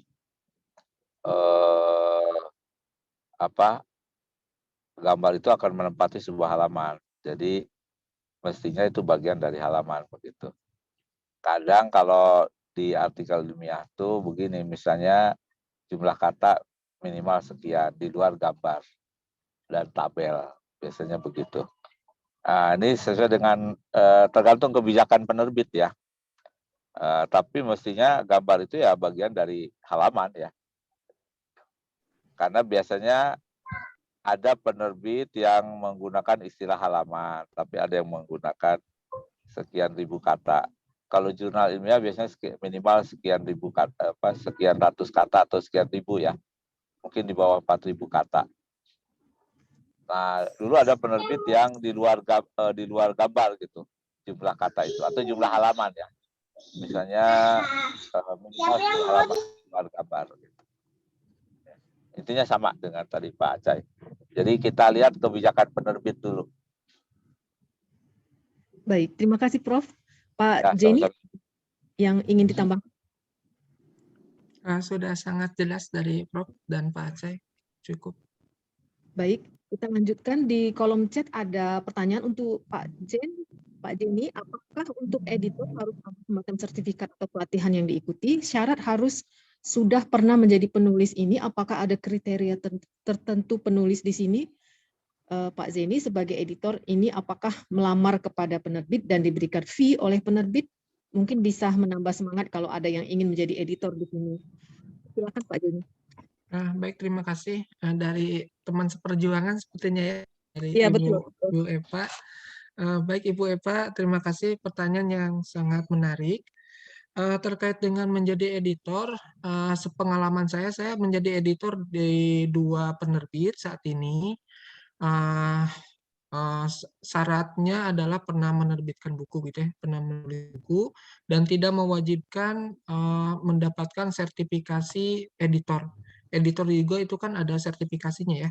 Tetapi yang saya alami tidak mewajibkan begitu. Yang wajib itu adalah pernah menulis buku. Yang kedua adalah tentunya harus memiliki keilmuan di bidangnya, gitu ya. Kami memberanikan diri mencoba untuk menjadi editor buku di kesehatan masyarakat, misalkan karena kami pernah belajar gitu ya di bidang tersebut dan memiliki minat di sana. Sehingga sebagai editor itu berdasarkan ketentuan juga, editor itu memiliki tanggung jawab ya. Editor itu memiliki tanggung jawab terkait dengan kandungan buku. Sehingga harus menelaah dengan baik dan memiliki keilmuan di bidangnya. Sehingga bisa menyatakan misalkan, oh ini tidak tepat ditulis gitu kan, ini harusnya begini ya. Memberikan masukan-masukan dalam proses editing tersebut ya. Sehingga keilmuan atau kepakaran di bidangnya itu harus dimiliki oleh seorang editor begitu. Lalu terkait dengan bagaimana prosesnya, saya juga kontak dengan editor saya waktu saya menjadi penulis, coba tanya-tanya gitu kan, lalu diberikan kontaknya. Nanti yang berminat silakan bisa saya sampaikan nomor kontaknya ya. Lalu bagaimana dengan fee? Fee itu diberikan, ada persentase fee untuk para editor ya. Di ketentuan juga dinyatakan seperti itu ya, editor itu berhak mendapatkan jasa dari proses editing yang dilakukannya begitu. Jadi ada persentasenya untuk jasa dari para editor dan lebih dari itu sebenarnya ada kepuasan tersendiri ya.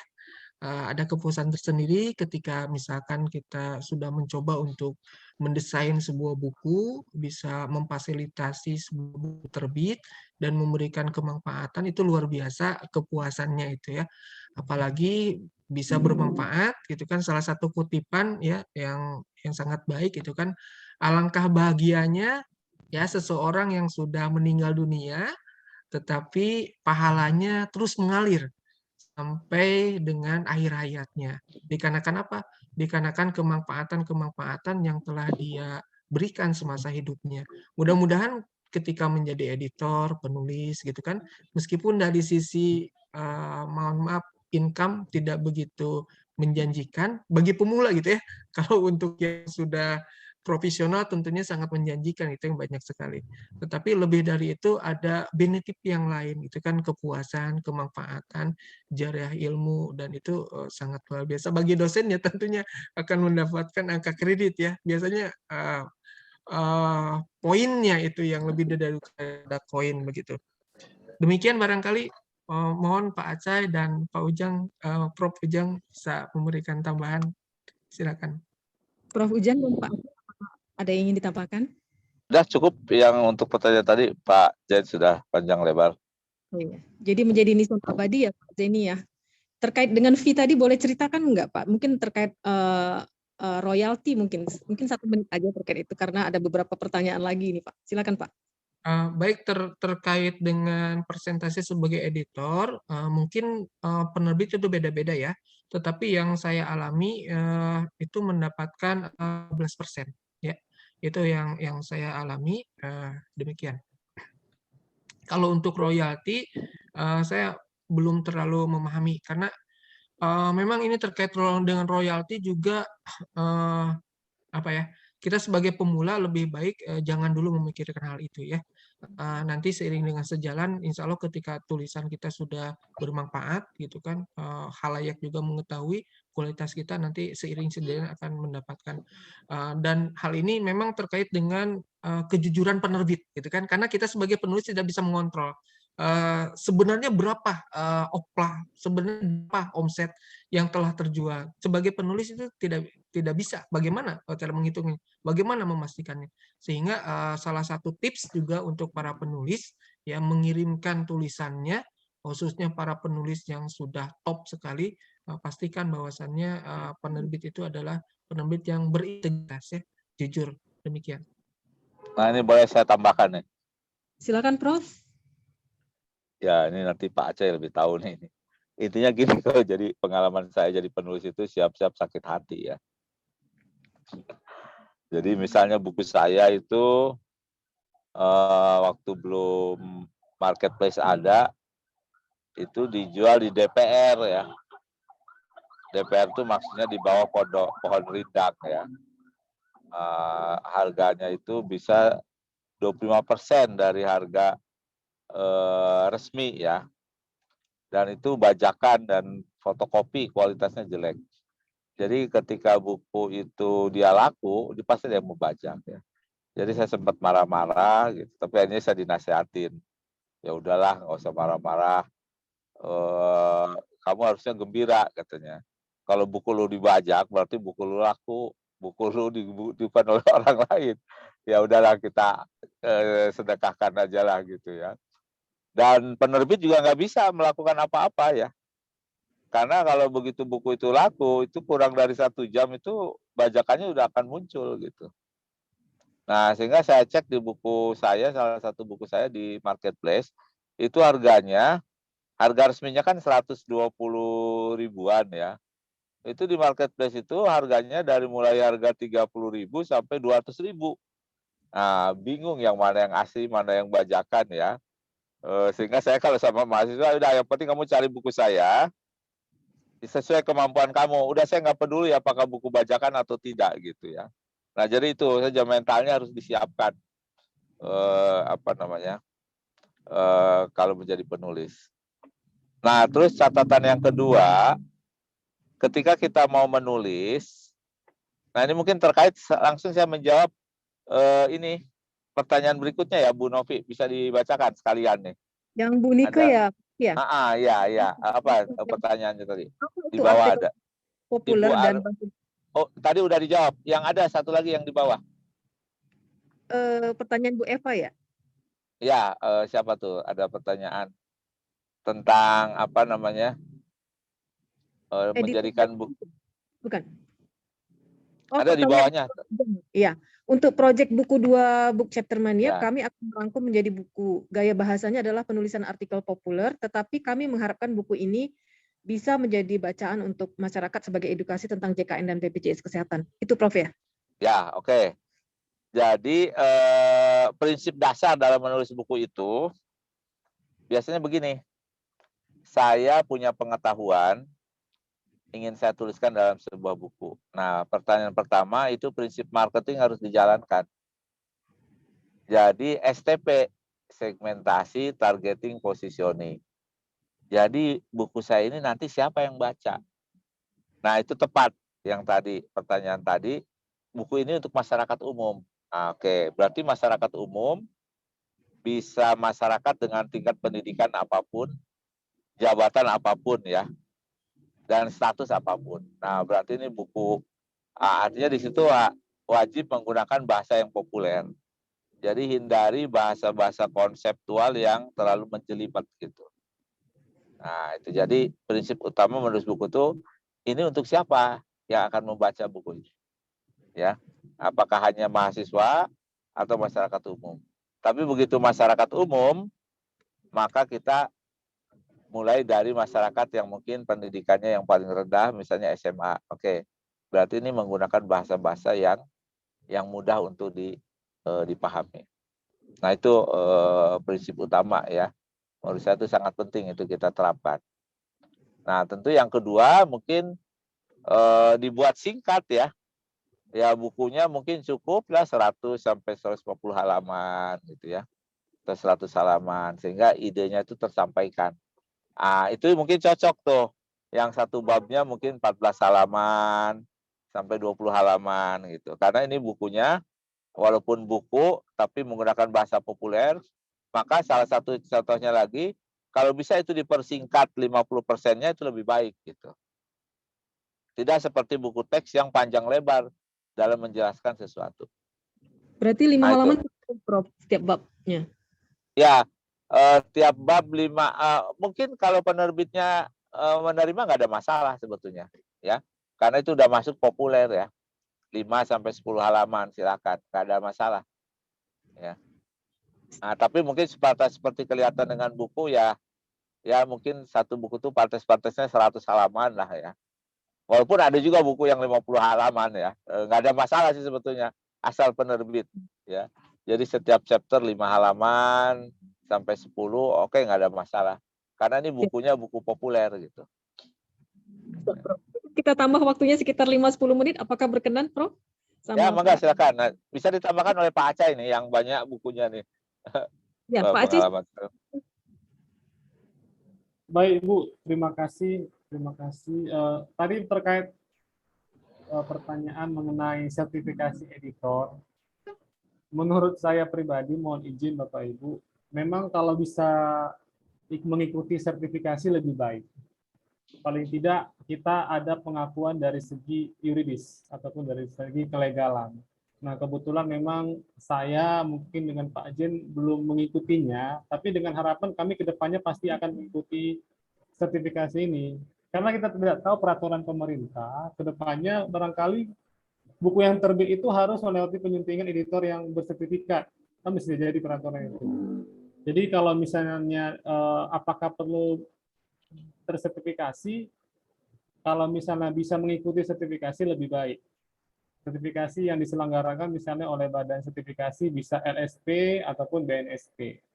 Ya, jadi secara pribadi memang kalau menurut saya editor yang baik adalah editor yang memiliki sertifikat sertifikasi. Karena apa? Karena dia yang akan menjamin atau paling tidak yang akan membuat pentingkan buku yang bermutu ataupun layak untuk dibaca. Itu pendapat saya terkait tadi sertifikasi. Terima kasih Bu Novianti. Terima kasih Pak Acai. Mungkin kita persilakan penanya online di sini, Bu Eva. Dipersilakan Bu Eva. Ya, terima kasih Bu Novi. Mungkin saya ingin menanyakan ke Prof. Ujang dan juga baik. Mas Zen dan Mas Aceh juga mungkin nanti bisa menambahkan juga, Prof. Jadi untuk buku 1, tadi kan kalau buku 2 kami ingin membuat sebuah buku memang dengan gaya bahasa artikel populer karena sasaran kami adalah masyarakat umum. Walaupun tetap kita juga mempertimbangkan bahwa buku itu juga bisa dipakai sebagai buku bagi mereka yang lebih ingin mengenal tentang JKN dan BPJS Kesehatan. Nah, kalau untuk yang buku 1, kita memang sebetulnya sih kita berpikir tadi itu juga bisa sebagai buku ajar, tapi sepertinya kalau mendengarkan dari Prof. Ujang tadi agak ini ya Prof, agak berat ya untuk syarat menjadi sebuah buku ajar. Gaya penulisannya memang kita sih ingin gaya penulisan yang walaupun itu adalah suatu hal yang cukup serius, tetapi kita berharap itu sebuah buku yang juga menarik untuk dibaca. Karena kalau buku itu bagus pun, tapi misalnya tidak menarik untuk dibaca kan tidak dibaca orang juga percuma gitu ya. Betul. Nah, Ya, betul. mungkin yang ingin kami rangkum di situ adalah juga kami membagikan apa yang selama ini barangkali orang luar tidak terlalu tahu seperti itu, Prof, tentang dalamnya BPJS Kesehatan. Jadi bagaimana kami mengelola kepesertaan, bagaimana kami mengelola iuran, bagaimana kami mengelola pelayanan kesehatan, bagaimana kami membuat aplikasi. Nah, misalnya seperti itu. Dan tadi kan Prof menyampaikan bahwa sebagian menggunakan referensi-referensi yang itu adalah tulisan ilmiah. Nah, sementara di sisi lain masih sangat sedikit tulisan ilmiah tentang apa yang ingin kami ceritakan gitu, Prof. Jadi ini bagaimana ya sebaiknya itu, Prof. Terima kasih, Prof. Ya, oke. Mungkin langsung aja ya. Ya, silakan, Prof. Ya, saya sepakat dengan Bu Eva bahwa buku yang menarik itu yang mudah dipahami ya. Nah, kalau itu tadi kelemahan kami juga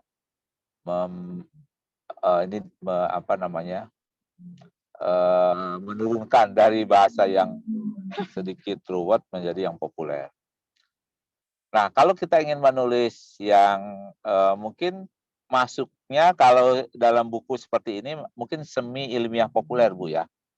Jadi semi ilmiah populer Jadi yang pertama, Ibu bisa menulis, menceritakan ya proses ya sebuah kebijakan misalnya. Itu menarik ya, proses sebuah kebijakan. Kemudian sebuah layanan. Kemudian Ibu juga bisa mereview berbagai kebijakan. Nah, itu salah satu isinya ya, mereview berbagai kebijakan ya. Kemudian bisa menceritakan program BPJS yang ada. Nah, jadi itu nanti bisa dipilah tuh ya program. Kemudian bisa juga menceritakan tentang pengalaman handling customer complaint ya, dari pengalaman. Itu juga hal yang menarik. Kemudian bisa isinya menceritakan tentang inovasi yang dibuat oleh BPJS. Nah, banyak. Jadi mereview ya. Nah, bisa juga Ibu misalnya melakukan studi sedikit, mereview komentar-komentar netizen tentang BPJS misalnya. Itu jadi dikemas jadi tulisan yang menarik, Bu. Jadi bisa berbagai macam ini topiknya ya. Misalnya ada desk khusus sosial media, apa kata sosial media tentang BPJS. Nah, kemudian ditulis dengan runut dan itu juga menjadi sebuah masukan yang sangat bagus. Ya. Tapi intinya saya sepakat ya. Jadi dari buku ini mungkin sedikit ilmiah populer lah. Ada satu data yang ditampilkan ya, yang orang lain tidak mau. Nah, salah satu datanya itu mungkin mana data-data BPJS yang kalau dipublikasi itu nggak ada rahasia gitu. Tapi perlu diketahui misalnya oleh oleh publik. Nah, itu juga mungkin menjadi yang menarik ya. Karena bukan sekedar kualitatif, tapi mungkin ada data-data pendukung. Nah, itu yang disebut dengan semi ilmiah ya. Jadi yang ilmiahnya itu ada datanya, tapi disampaikan dengan bahasa yang mudah dipahami. Mungkin tidak memerlukan, cukup dengan tabel ya, dengan menampilkan tabel, mendeskripsikan. Itu menurut saya sudah sangat cukup bagi. Ya, makasih. Terima kasih Prof. Pak Jadi dan Pak Aceh, apakah ada yang ditambahkan? Cukup, sangat jelas dari Prof. Mungkin ada satu pertanyaan terakhir ya. Dari Bu Widi menanyakan, untuk menyusun satu buku, apakah boleh jika disusun oleh beberapa orang dengan gaya penulis yang berbeda-beda? Siapa yang akan... Nah, Pak Aceh dulu tuh, silakan. Silakan Pak Aceh. Baik, terima kasih Prof. Terima kasih juga Pak Jen dan Ibu Novianti. Nah, terkait pertanyaan Ibu Widi tadi, apakah boleh disusun oleh beberapa orang dan dengan gaya menulis yang berbeda? Nah, pengalaman saya, kita kan sudah diberikan template dari penerbit. Ya, template itulah merupakan acuan kita sebagai editor dan juga sebagai penulis untuk menulis. Ya, karena dalam template sudah jelas gaya selingkungnya seperti apa, penulisan nomornya seperti apa. Jadi terkait apakah boleh, boleh sekali. Ya, satu buku itu ditulis oleh beberapa orang, tapi tetap mengikuti gaya selingkung ataupun ketentuan dari template yang diberikan oleh penerbit tadi. Itu saja mungkin yang saya sampaikan Ibu Novianti. Terima kasih.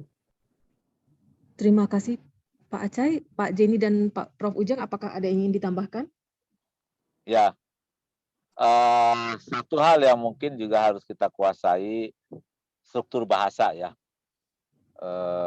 Intinya ketika kita menulis, gunakan saja prinsip SPO, subjek, predikat, objek. Nah, kalau nggak jelas mana objek, mana predikatnya, itu perbaiki. Nah, kalau dengan prinsip itu, kemudian satu kalimat misalnya tidak lebih dari 10 kata. Nah, itu mungkin panduan umum lah ya. Jadi orang cepat ya. Jadi kalau usahakan satu kalimat itu jangan lebih dari dua baris misalnya. Ya. Usahakan bisa 10 kata. Nah, kalau sudah seperti itu, menurut saya itu sangat sangat bagus lah ya. Jadi mungkin gaya-gaya wartawan ya mungkin plus dengan sedikit ilmiah, itu udah menurut saya kunci yang sangat bagus. Ya, selamat menulis, insya Allah Kalau ada kemauan ada jalan ya. Iya. Pak Jenny, ada yang ingin ditambahkan? Cukup, sudah sangat jelas. Oke. Rupanya ada yang masih japri saya nih, Prof. Ya, mangga silakan. Penyunting itu sama, Prof? Kenapa? Apakah editor dan penyunting itu sama? Dan apakah setiap buku tuh wajib ada editor? Oh iya, betul. Jadi yang pertama begini, ada pengertian dua ya. Pertama, editor dari segi konten. Yang kedua, editor dari segi format, layout, dan ini ya, apa sih istilahnya, pronunciation. Nah, kadang mungkin ada editor yang berfungsi seperti itu keseluruhannya. Misalnya editor dari segi konten ya. Oh, dia menyusun ulang misalnya, oh ini seharusnya si A ini nomor 1, yang berikutnya si B.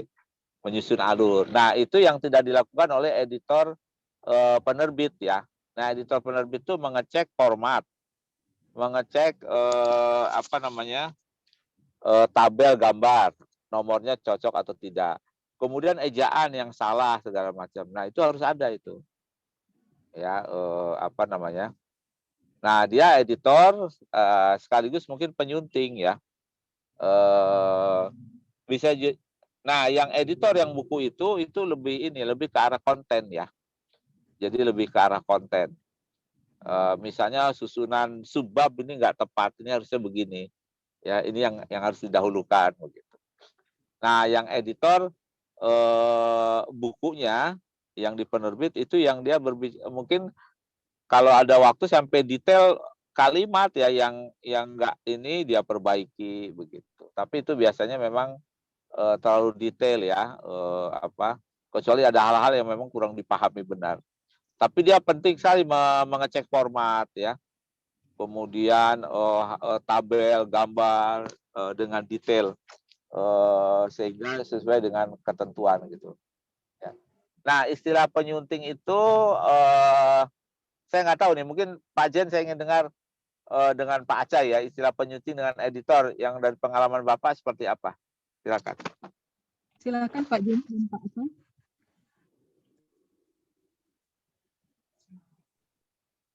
Baik, terima kasih. Mungkin saya bisa menyampaikan izin Prof. Ujang dan Pak Jen. Nah, terkait tadi pertanyaan apakah ada perbedaan antara atau beda penyunting dengan editor?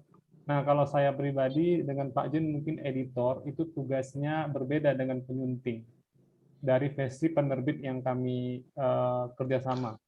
Nah, editor itu kan tugasnya membuat outline. Kira-kira judul buku ini, bab-babnya judulnya seperti ini. Nah, kemudian disampaikan ke penerbit, dan penerbit mensetujui. Nah, tugas editor selanjutnya adalah mencari penulis. Kira-kira siapa penulis yang mau menulis buku tersebut dengan bab yang sudah terisi tadi, judul-judulnya masing-masing. Nah, setelah sudah dapat penulis, sudah diberikan waktu, sudah terkumpul, editor kembali mengecek kembali substansi ataupun isi dari naskah yang Bapak Ibu penulis kirim tadi. Nah, jika ada hal-hal yang menyimpang, ya tidak sesuai dengan ketentuan, maka editor itu berhak menolak atau mengembalikan tulisan tadi untuk diperbaiki kembali. Begitu juga untuk tingkat plagiarismenya ataupun similarity-nya. Itu biasanya memang editor tidak semua cek, tapi editor kadang-kadang punya intuisi bahwasanya naskah ini nih hasil plagiat nih. Ya, bisa dicek, tiba-tiba dia cek naskahnya sekian persen, itu biasanya diinformasikan ke penulis untuk diturunkan ataupun diperbarui supaya tingkat kesamaan naskahnya tidak lebih batas.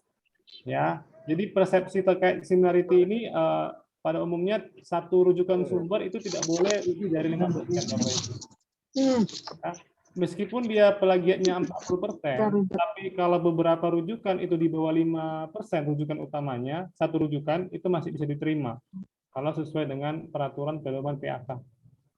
Ya, jadi nggak mesti paksakan harus 20%, 40% pun kalau memang sudah disampaikan kutipannya di buku, di naskah itu, dan rujukan utamanya dari satu sumber itu tidak lebih dari 5%, itu masih bisa diterima.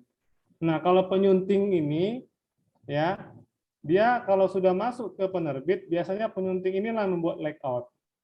ya layout buku tersebut. Nah, kemudian layout tersebut dikembalikan ke editor untuk diberikan ke penulis. Kira-kira ada hal-hal apa saja yang mau diperbaiki lagi? Mungkin dari segi penamaan, ya, dan sebagainya. Jadi tugas editor dan penyunting menurut saya itu tadi, ya, perbedaannya. Mungkin bisa ditambahkan oleh Pak Jen. Terima kasih. Pak Jenny. Ya, cukup Mbak. Kalau tadi keterangan dari Pak Aceh, saya bisa menangkap bahwa pekerjaan editor itu sebelum masuk ke penerbitan. Kalau penyuntingan itu pekerjaan setelah naskah masuk di dalam penerbitan, begitu ya Pak Aceh? Ya benar, Bu. Ya. Baiklah, karena tidak ada lagi yang bertanya, saya tidak akan menyimpulkan karena semua penjelasan Bapak-Bapak di sini, Prof. Ujang, itu sangat penting dan berharga buat kami, dan juga ada rekaman YouTube yang bisa kita tonton kembali untuk memperkaya dan menambah semangat, khususnya book chapter mania dalam menyelesaikan buku ini. Mungkin ke depan nanti akan kita undang lagi. Ini udah beberapa orang yang live, sebelum lebih banyak lagi yang live. Izin Bapak Ibu dapat membuka kamera sebentar untuk kita berfoto bersama.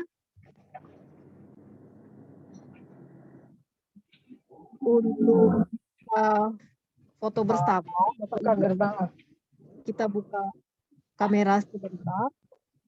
Saya akan mengambil foto kita bersama, cuma satu slide.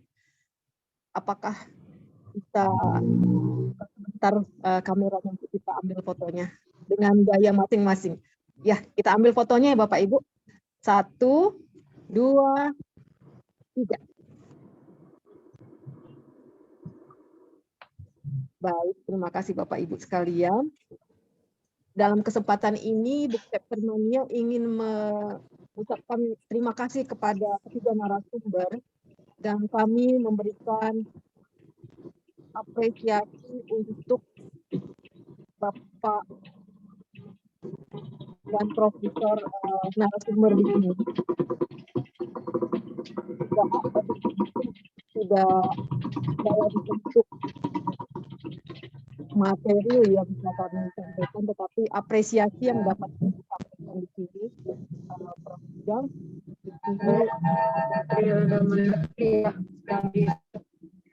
ada sedikit juga dari kami untuk Prof. Ujang, mohon dapat diterima dengan Ya, terima kasih Bu.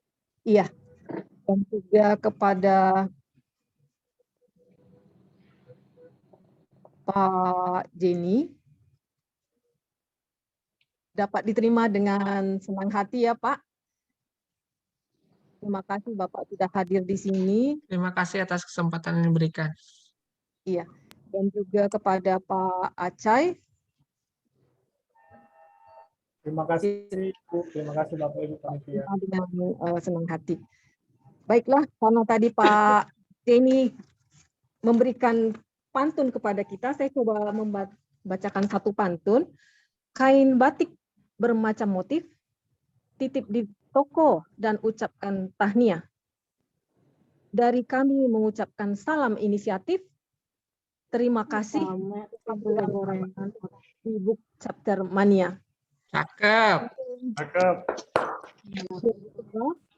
Terima kasih atas kehadiran Ibu Bapak sekalian. Sampai ketemu dalam talkshow dan sharing session Book Chapter Mania selanjutnya. Terima kasih.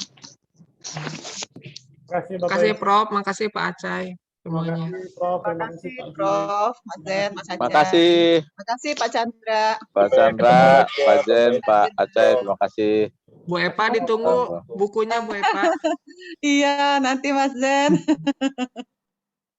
Assalamualaikum. Terima kasih, Assalamualaikum. Waalaikumsalam. Makasih Prof. Terima kasih Bu Novi. Makasih Prof. Izin saya tutup ya Bapak Ibu sekalian.